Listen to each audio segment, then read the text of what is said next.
দাদা বৌদির বিরিয়ানির সাথে আমরা সবাই পরিচিত, যা স্বাদে অতুলনীয়। আজকে এই দাদা বৌদির বিরিয়ানির সাথে টক করে নামিয়েছি উড 1590 বিরিয়ানি। চলুন দেখি এই বিরিয়ানির রিভিউ কেমন হয়।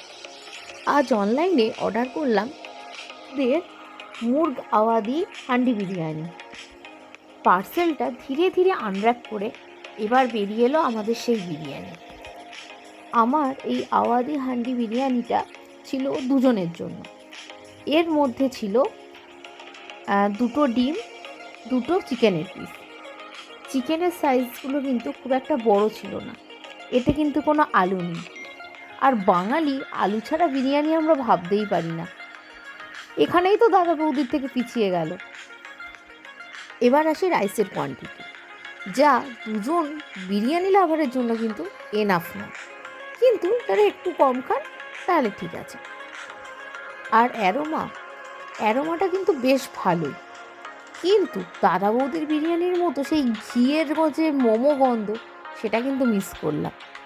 বাট বিরিয়ানির হান্ডি অর্থাৎ হাঁড়িটা কিন্তু ছিল দারুণ, আমার এটা খুব ভালো লেগেছে।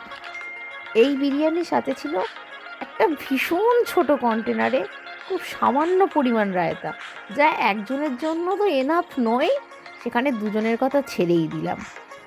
আর এর সাথে ছিল না সামান্য স্যালাডও।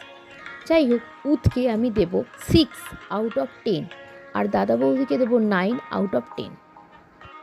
একই সাথে easy healthy recipe, tour guidance এবং আর্ট অ্যান্ড ক্রাফটের ভিডিওস পেতে চ্যানেলটি সাবস্ক্রাইব করে দেবেন।